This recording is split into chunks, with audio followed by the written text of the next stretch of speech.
everyone. It's Sophie here. Thank you for joining us today for another conversation. I am feeling really excited because our community is growing. If you're a new listener here, which looks like we have a lot of new listeners, welcome. Daisy and I have been building this podcast out, this community out, as we've been changing and evolving our lives. We have made massive changes over the past year. We left our jobs, we moved to a new city. We made a lot of external changes, but most importantly, we have made massive changes to our inner world. We have questioned the narratives and the stories that we've been telling ourselves about who we are in this world and the idea that we had created about Sophie, about who Sophie was. And as we evolve on this journey, we continue to learn new things every single day. Like, I truly mean this. Every day now, as I'm becoming more and more and more aware, feels like a lifetime. I feel like as I'm expanding this awareness and I'm no longer so caught up in my thoughts, I'm more in reality. I'm more grounded in what's happening. And it's fun because as I'm more aware, I'm able to be like, oh, that's interesting. I normally wouldn't eat that. Why am I eating that? Just because it's going to give you that dopamine hit and make me happy. Oh, why am I hanging out with those kind of people? You start to reevaluate your whole life. You start to reevaluate all these decisions that you've made up until this point, and you start to continue to question whether you want to continue to go down that path. And I think the most interesting thing about expanding your mind and expanding your awareness is that it's not like it's a one-stop shop thing. We don't just wake up. We don't just realize, oh, I'm not who I am today, and now here's this new life for me to enter. We entered this new life, and we're continuously deciding what decisions do we want to make. And I think that's really what this episode is going to be about today, is this journey we're on now of building this new life, really creating this new life, finding out who we are and how that's unfolding, how that can feel uncomfortable at times because we want to go back to maybe interacting with the kind of friends we used to have and recognizing that, oh, maybe those relationships were based out of ego and not true connections. Or there's a new yoga studio that maybe I can't decide if I want to go here because I want to feel seen and be around the scene and this vibe that I used to want to associate myself with, or if I want to go to the one where I feel more connected to. I think it's about the discomfort that arises when we choose connection, authenticity, and vulnerability over comfort and what's familiar, and how that can be a very interesting road to navigate. So I'm excited to be here. We haven't been on the mic in a few days, and podcasting always just provides so much insight. So excited to get into this conversation, and I'm going to pass it to Daisy to see where her head's at. Hello. I am excited to talk about this topic because we talk all about growth, changing your life, changing your reality, changing your inner world. And I feel like the era that we're in right now is we have done countless inner work. Upon moving here for 6 months, it was so inward that I didn't even realize where I was. It didn't matter because it was all I knew was this apartment for the most part. And now we're blossoming. We both have this desire to go outward, be more social, make more friends, really start to build a life here. And with that comes a deepening of what it means to grow your awareness and to observe your changes that you have been having internally, but you place them outside of your apartment, outside of your house, and you start to see that there is such a big shift in you. And it's a great lesson in understanding what you've been doing the past 6 months, understanding yourself in a new light.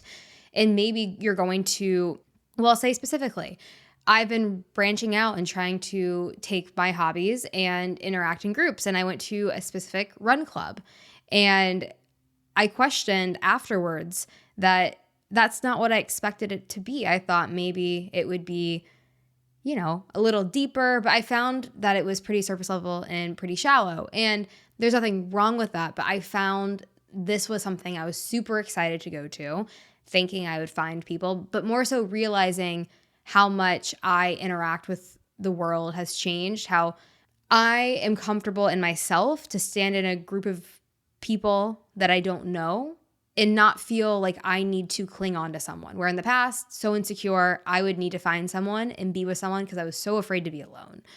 Seeing these come to fruition where I'm realizing, okay, I'm pretty comfortable in myself. But you start to notice, since you have this awareness in yourself, those traits in other people. And there's nothing wrong with that. But just you start to become aware of that. And I started to become aware of that. And I was like, okay, maybe there's something else. So I'm going to try this run group where people go and they go to an art gallery 30 minutes before the run and then they run after. And a part of me was like, well, I've never done anything like that. That's different. But that's the point, is that when we go back into the world after having these big internal shifts, that we are going to want to gravitate towards what we've always gone to. And we can do that, but it's going to lead us where we've always been led, where we've always gone. And if there is a point to doing internal work, it's to just deepen your relationship with yourself, become more comfortable with yourself, and feel organic in your life. So I think this very niche topic of when you're making changes and when you're making inner growth and when you're changing your life and metamorphosing into a new being in a lot of ways, this specific instance is going to come up where you start to gravitate towards all of the old things that you used to do, where you reach this place where you want your external world to reflect your internal world. And look, we've already gone through this in one phase. We left our jobs, big one. We moved cities, big one. But these lessons continue to deepen and repeat themselves over and over again, but you just get a lot deeper into it. So it's an interesting and fun path of having awareness, self-awareness about yourself, because it allows you to do things that you enjoy more. So I look forward to deepening our conversation on this topic of what does it mean to match your external world with the changes that you've made in your internal world, right? It's such an exciting topic because what we have found is we've done a lot of this online. It's so easy to meet other creators who are in your niche space as well through other communities. But what about in real life, in your community, in your day-to-day existence? Figuring out how you manifest your internal reality into your external reality on a day-to-day basis. And that's quite literally what we're branching into right now, what we're experiencing in real time, and how we're trying to cultivate an in-person community outside of Life Unpotted also, right? We're trying to do that. We're hosting an event in early March, partnering with a local coffee shop, having a live podcast event. That's a part of it, but also just our lives, our well-being, just basic community, basic interaction, enjoying ourselves in these new realities that we've created for ourselves.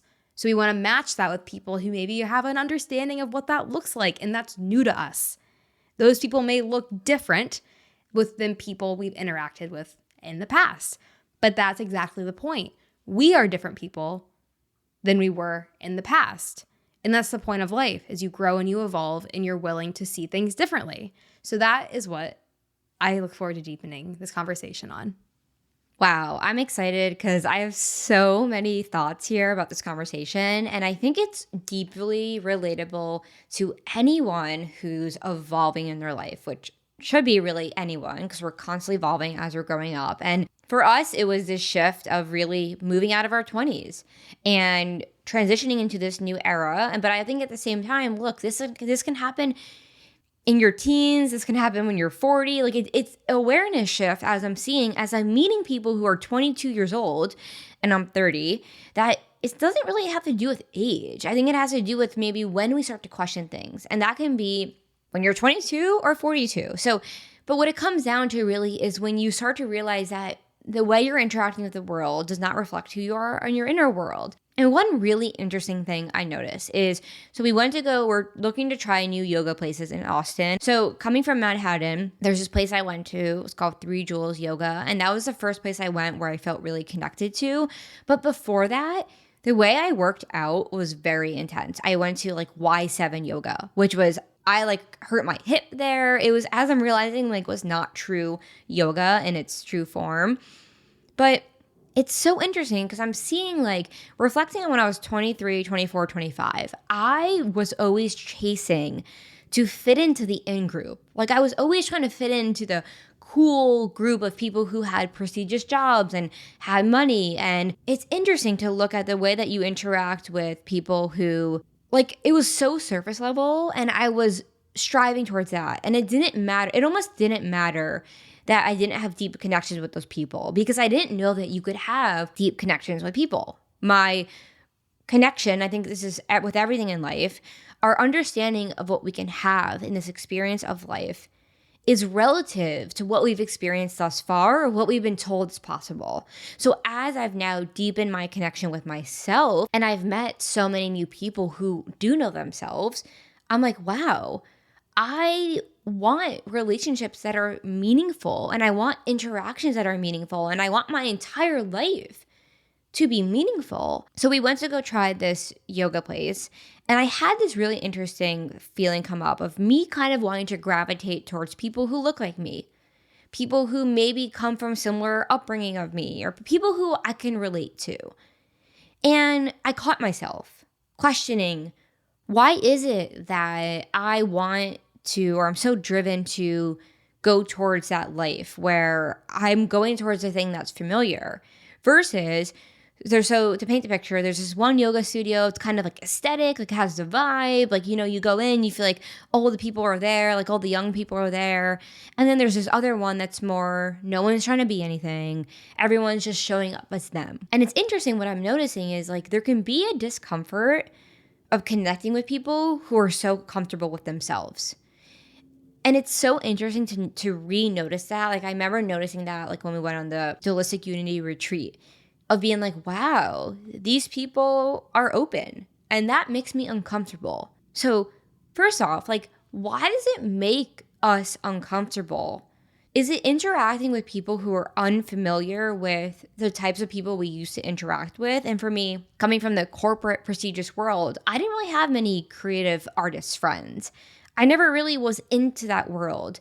So it was interesting now to watch, like, that's who I am now, in the sense of that is this era I'm entering of being more creative and tapping into art and tapping into this world, and kind of watching that version of me of being corporate and being so rigid and all that wash away.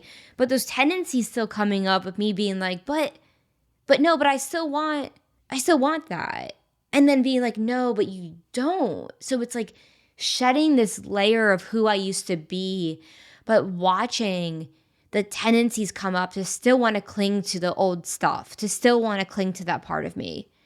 So it's really interesting with the yoga studio now, where I'm like, I have the awareness to go, oh, like, the reason I want that is because it's familiar, but I actually enjoy the other place better, even if that makes me a little uncomfortable. It's funny to use this example, but I think it is just the best way to describe it, because it was the example within our lives that made us recognize this experience of becoming aware of your preferences, because your initial gravitation towards something may just be because of its familiarity.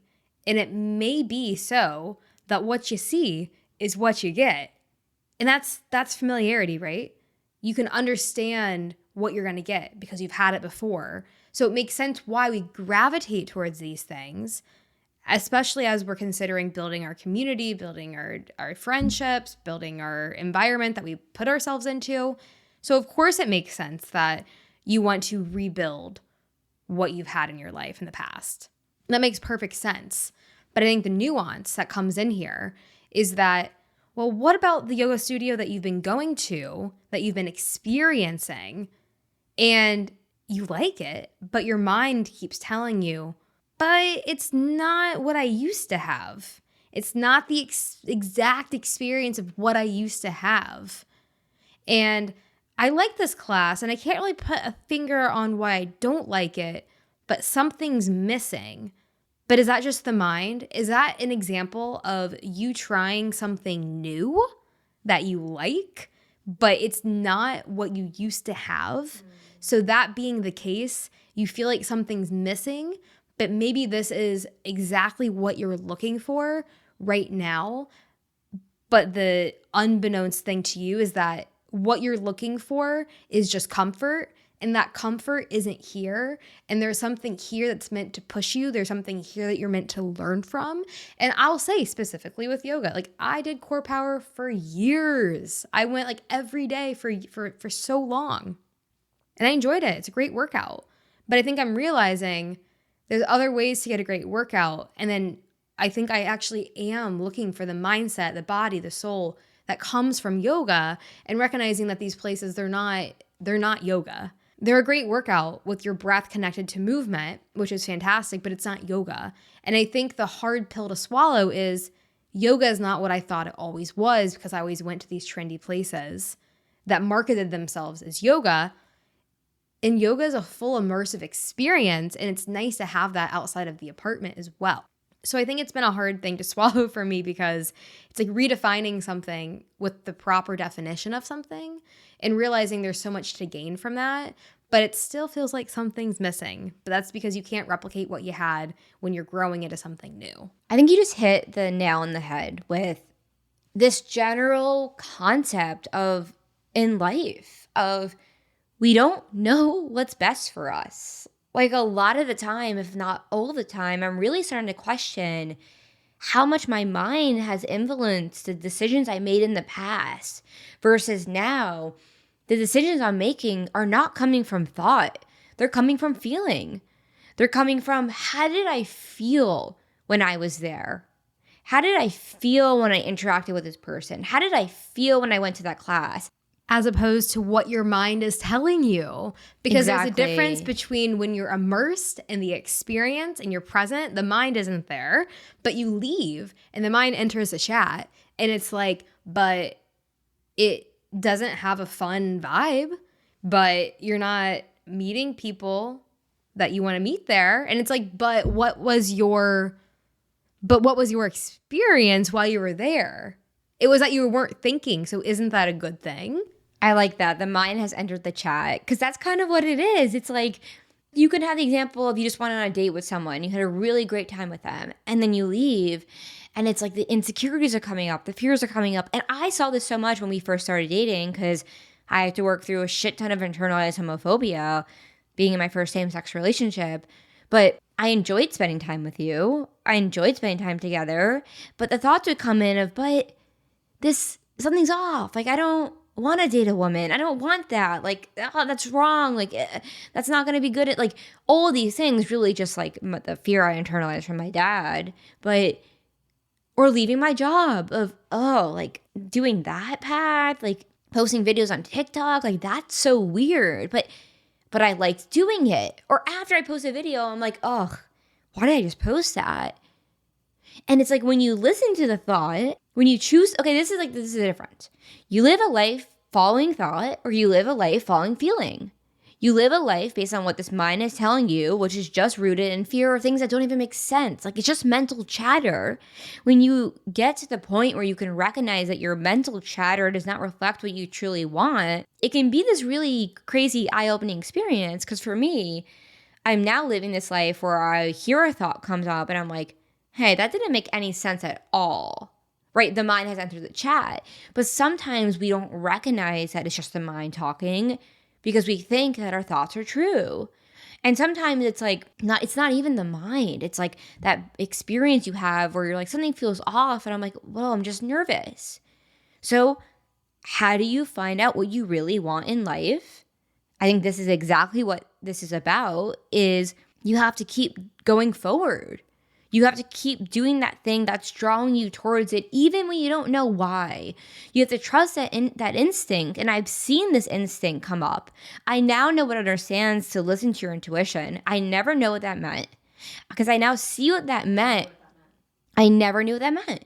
Did you ever know what that meant? Like everyone would say, like, oh, listen to your intuition, listen to your gut. I didn't know what that meant. You know, it was always a phrase that was thrown around while growing up. And I guess now that you say it like that, did I really knew what it meant from an experience? Not the way that I do now, that's for sure. Because I'm so tapped into myself and I'm not tapped into my thoughts. And I think you made a good point about this example we're giving, or whenever you're making changes in your life, in any stage of life, whether you're starting a new job, moving to a new country, moving to a new state, meeting a new person who you're starting to date, starting a family, any of the stuff that is new, of course the mind is going to enter that fucking chat. Of course it's going to enter in all caps and it's going to say, what are you doing? You're not capable of doing this. Of course that's going to happen. But the more you're able to observe your thoughts and then move on with your day, you can just see that they're there and you don't have to become them. And that translates to everything in your life. And I'm having a lot of fun with it. I'm seeing it translate in just so much. Like yesterday, let's take the most minute detail, but a very important one in this household, grocery shopping.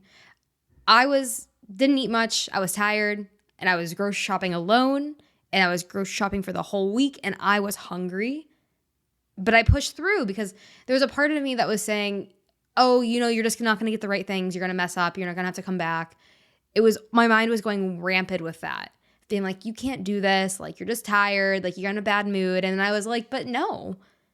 And I noticed this the other day too, when we had our friend over and we took a very small amount of edible and I had had a lot of caffeine that day and I was thinking, oh, this is going to be bad. I'm going to feel anxious and this. And I just observed myself wanting to close out of anxiety and realizing you don't got to do that. You don't have to do that. You don't have to do that. And you can stay open and you can recognize that your state's going to change and you don't have to identify or fall into the trap of believing that you are in this bad mood or this anxious mood. You can just watch it float by like a blue sky day with a few clouds. You can just watch those clouds navigate around you, but you don't have to accept them as what you're actually going through. So this can be applied to literally every single thing in your life. Every single thing. From when you wake up to the morning, to when you're trying a new sport, to when you're dating a new person, to when you're trying a new studio for workout classes, to when you're taking a big leap and changing your life. We're always, like Sophie said, we're always evolving in our life. So this is applicable to everyone, and this is the thing that has changed my life the most. And recently, even Sophie said, I feel that you've been more open. I feel that you've been more goofy. I feel that you've been more yourself. And I do feel that I haven't been taking things nearly as seriously. And I attribute that almost entirely to not taking my thoughts as fact and being able to just be aware that I'm not them. Even in another example, beginning of the month, we did an Ayurvedic Khichdi cleanse. And Sophie and I both look at each other with food because we used to, we love food. And we used to have fun making desserts or have fun going to get treats. And now we kind of look at each other and we're like, well, after that cleanse, I feel like we learned so much about what our body needs, what it means to be satiated and energized and full and to pay attention to your body. And I'm learning I just can't enjoy indulging in unnecessary food the way that I used to, which is kind of a huge thing because I'm recognizing that I'm in tune with my body and I'm understanding what it means to eat to make myself feel good and not have bloating and not have all these things. And I bring that up because just in this example of awareness, of observing your thoughts, when it comes to food in this example, I've just realized like sugar doesn't make me feel good. And I know that. And when my thoughts say, maybe you should get that, I'm like, I don't want it. So I think that was just like a really strong example, maybe the strongest example I've had of awareness and realizing my thoughts are just habitual patterns and that I don't always agree with them on a body level. I think the food example is like the first time I've had an extreme visceral body reaction to disagreeing with my thoughts. Like I really disagree with them. So I think that's like next level. I think with most things in my life, I'm just recognizing that, okay, these thoughts, I can just watch them float by. But I can see how with time, you start to get so much stronger and have a visceral reaction to your thoughts being wrong and just kind of laughing at them and saying, no, that's not the case. Of course, that's not the case. And back to Sophie's point, this opens up so much space for other things. For you to enjoy in your life, for you to see things differently or enjoy your relationships more or just enjoy waking up and sitting and drinking your tea or coffee in the morning or whatever. Life just gets a little bit more clear the more awareness we can gain about our needs, ourself, our actions, and what we really want. Awareness is crazy. Like having this awareness now where everything I'm doing is with intentionality. I approach, and I think food is such a great example because for so much of my life, like coming out of my 20s, I ate like shit, like randomly. I'd go get like slices of pizza or like have a bunch of pasta. And look, I'm always encouraging eating intuitively and not to restrict yourself. But I started to really realize like there was food that was not making me feel good. Like, same with how I used to drink all the time from in my 20s and in college. Like, I would wake up so hungover and it would felt like shit, but I didn't care. Like, I kind of got used to feeling shitty all the time. And I think, look, I think we see this a lot just in life, of this whole mentality of life has to be hard. It has to be hard. You have to be miserable. And it's just like in the same way, I feel like in your early 20s, you're told that it's gonna suck because you're going out every night and drinking and partying, and that's just the way it is. To when you're starting to get a little older and you're like, oh, it just sucks. You have to get married, have a kid, like your life's gonna suck. It's just the same mentality of assuming that life has to be hard instead of questioning, okay, in what ways are you making your life hard? So I'm doing these TMJ exercises right now. For anyone who has TMJ, you know how painful it can be when your jaw is really tight. And I've heard people talk about, oh, you have to get surgery for that. You have to do all this shit for that. Until I discovered this awesome YouTube video, forgot his name, I'll mention it next time, where it's a doctor and he's talking about these really great and showing me these really great jaw exercises that I can do. And I feel like I've literally healed my TMJ in 2 weeks now because I'm just working the muscle. A blatant and clear answer.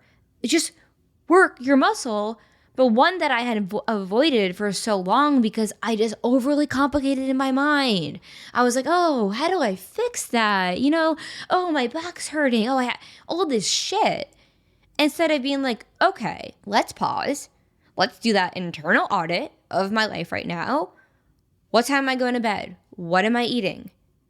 Am I going for a walk every day? Am I exercising? Am I maintaining this body? Am I maintaining this mind? Am I meditating? What am I doing to nurture this mind and body? And it's like we almost forget and we kind of expect that if you're sitting there not feeding ourselves the food we need to feed and clean eating, I feel like this is a huge trend right now. And not just a trend, but it's a reality of recognizing that we've been ingesting ourselves with poison for all these years. And of course, diabetes, cancer, and all these numbers have skyrocketed. Because what the hell are we eating? So it comes down to, am I being intentional with what I'm consuming? Am I being intentional with the thoughts I'm believing? And this comes down to self-awareness. And it's like as our awareness increases, all of a sudden, like in my life, I'm just seeing that I'm aware about everything now. And of course I fall out of it. Of course I fall into the thoughts. But honestly, I'm starting to see that maybe this whole idea of like me need to be caught up in my thoughts is just another story. Like, do I really have to be caught up in my thoughts every now and then? I don't know. Well, I think the point that I take away from you saying that is that it's way easier to solve problems when you are not stuck in the mind. For me, better part of the last 10, 15 years, stomach issues, and I just started taking accountability. We did this fast. I started taking an audit. What makes me feel good? What time am I going to the bathroom? What is that like? Keeping track. Within a week and a half, my bloating is gone. I feel great. I'm in tune with my body, and I just took accountability. But you know what? The amount of times I would just sit there and complain and be upset and make it worse and get anxious and probably have coffee and like make it worse and just not find a solution, and instead just be anxious about what does this mean? It just hit me. Let's take action here. And I think with so many things that are maybe like our bodily functions or our anything in our life, really, it's so easy to get stuck in your mind. And that's when you don't make decisions and you perpetuate the suffering, is when you get trapped in the mind. Because there's so much free information online. There's so much free stuff out there. Like I'm learning Something else, I realized my lower back was not okay. So I was like, you know what? I'm going to suck it up. I'm going to pay for a massage because this is my body. This is the vessel in which I get to experience life in. This is a priority above anything else. So figure out how to do this. Let's do this. Realize that I'm weak. I have like no muscle mass. I honestly have no idea what it is, but I'm realizing for the first time in my life, you need to consistently learn to build muscle. So I'm reading things online. I'm in it for the long haul. I'm understanding that there's free resources online and I'm not in a rush to fix this immediately. I'm going to allow myself to grow and lean into this and build into it consistently and not overly need to rush into it. So why is it that I feel like we have done so much in this month that we've changed our health? I think it's because we have learned to not be stuck in our head. We've learned to take action instead of getting stuck in the thought loops that don't serve us, but we put so much energy into worrying about these things. And I truly feel like we're skyrocketing right now. Like, I feel like I've taken so much action. And here's the thing I think so many of us forget. Whether you're like building a brand, building a business, or you're just trying to change your life, we neglect things like our health. We neglect the jaw. My jaw has hurt for 3 years. It took me 3 years to fix it. We neglect the foundational component of our health. And what we don't realize is that as long as we're doing that, we're in an avoidance mindset. We're avoiding things. Like, it goes back to an episode we're talking about having looked at our bank account in 2 weeks because I'm avoiding facing that. I'm avoiding looking at the numbers. When we take this passenger seat approach in life and we're not in the driver's seat, we're not actively waking up and saying, okay, I'm going to clean the apartment even though I don't want to. I'm going to do the dishes even though I don't want to. I'm going to schedule that doctor appointment. It might seem like these things don't matter. Number one, they matter. They're so important because our health is literally gives us the body to exist. But they also matter because that is the mentality that you are living in. I noticed this, that when I'm in an avoidance mindset, it manifests into my whole life. When I'm in a accepting, open mindset, I'm not caught up in my thoughts, manifests to my whole life. Of course it does, because your thoughts are your reality. What you're believing creates your reality. If you want to change your life, change your thoughts. I've said that probably on like every podcast episode, but I am showing now it is proving true in my life. And to anyone who's listening to this, a few years ago, I was not like this. A year ago, I was not like this. You can change your life. And I just really want to make that clear that you can change your life. But where to start is developing this motivation that is 5 times greater than the doubt. Developing intention that is 10 times greater than the fear that's telling you not to do it. This internal programming can be so deep, so deeply rooted. But when we can recognize that we are not the programming, then we realize it's possible to change our reality. It's possible to change our lives. But we have to build new software. And building that software is going to be uncomfortable. But we don't give up. We keep going. And we watch the change happen. And we're living proof of that it is possible to transform your life. We have transformed our life, quite literally. And it's just a beginning. And it's a really exciting place to be. So it feels amazing to have this platform where we can show people that it is possible. You can live a beautiful, intentional, mindful life. But you have to look at yourself and realize that you are the one creating this. And I think it's always a good reminder to recognize that all of this, obviously, is uncomfortable.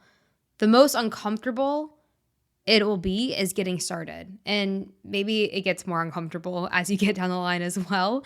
But they come in stints as you change your life.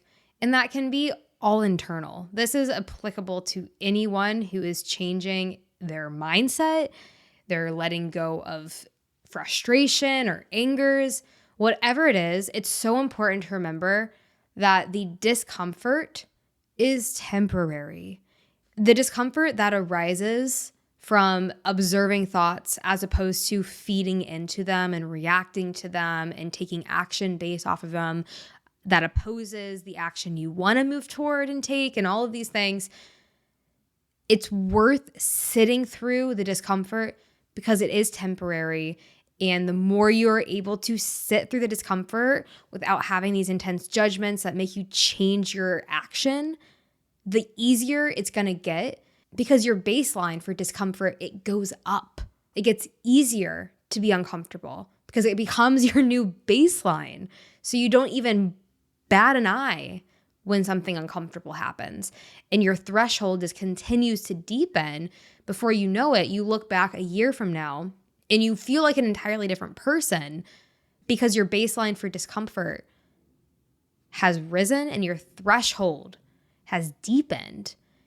And I just feel that that is so imperative to remember, because I feel like when I was starting this journey, and I guess I'll equate that to when Sophie and I started dating, being in a relationship, watching all of these things that I had never been mirrored back to me arise about myself, about how I went through the world, about the internal experiences that I was having, about the insecurities that were constantly on my horizon that were impacting my ability to function. I would get so defeated. I would get so unmotivated because I would think that it's impossible to be happy because it's so uncomfortable. How can I live my life in this constant state of discomfort?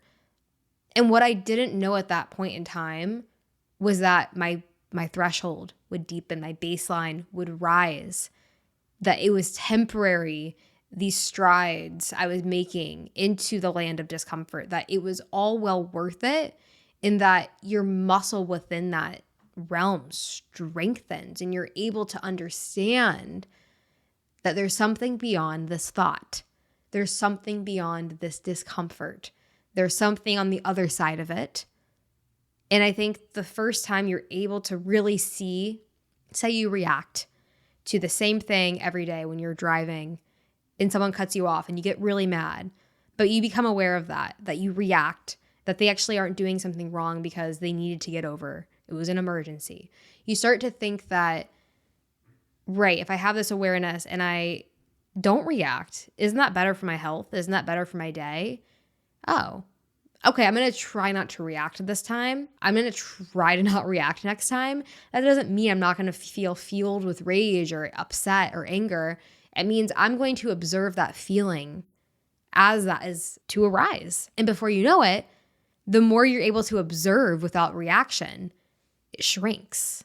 Without a reaction, these uncomfortable feelings shrink within you. And before you know it, they disappear.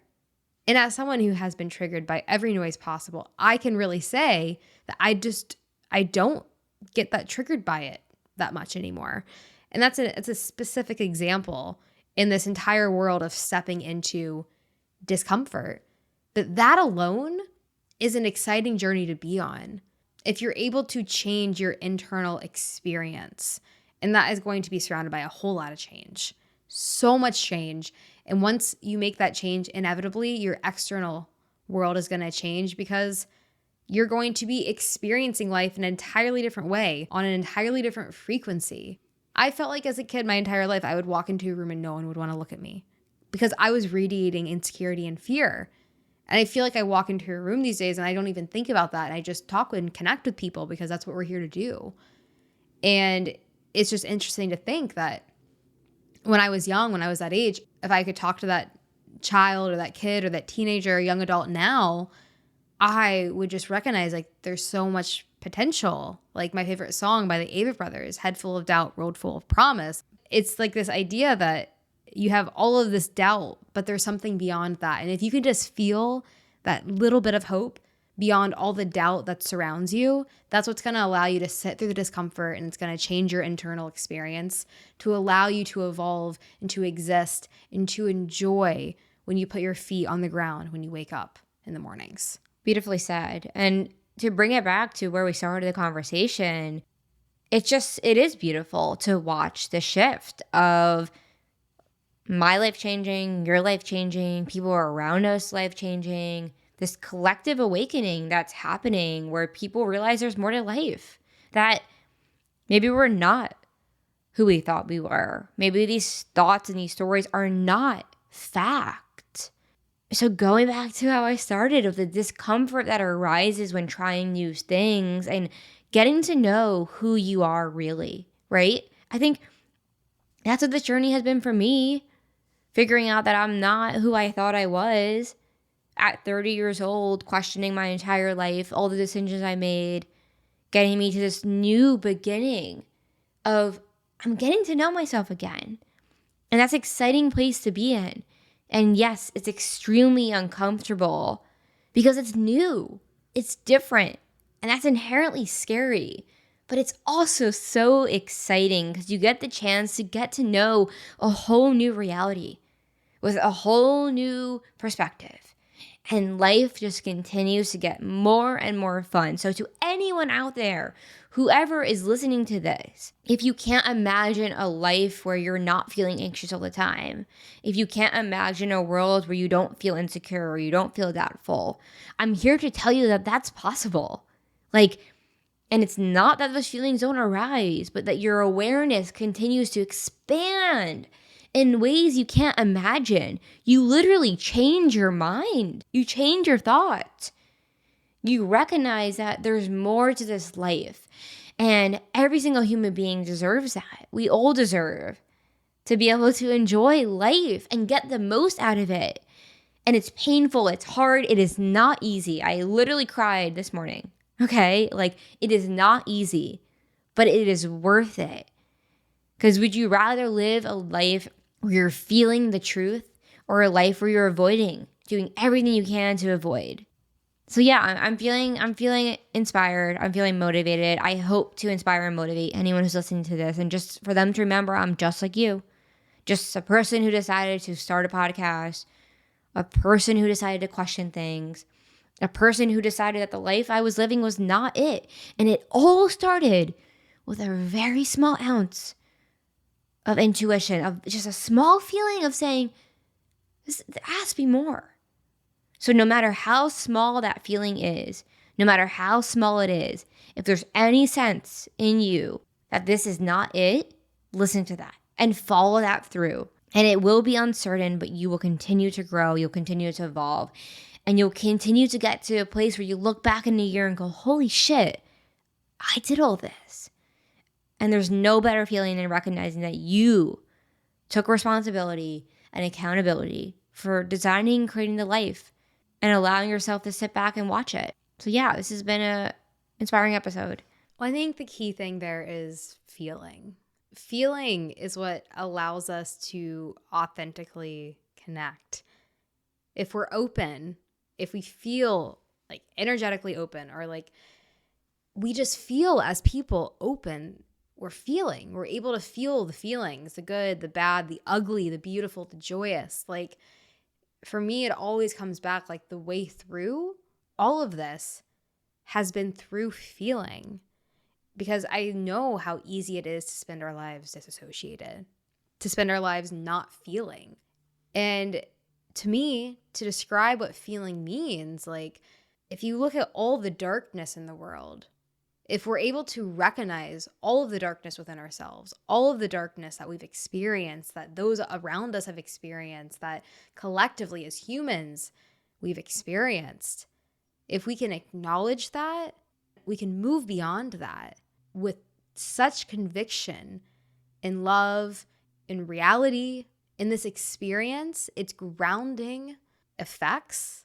It's hard to put to words because it's a feeling after all.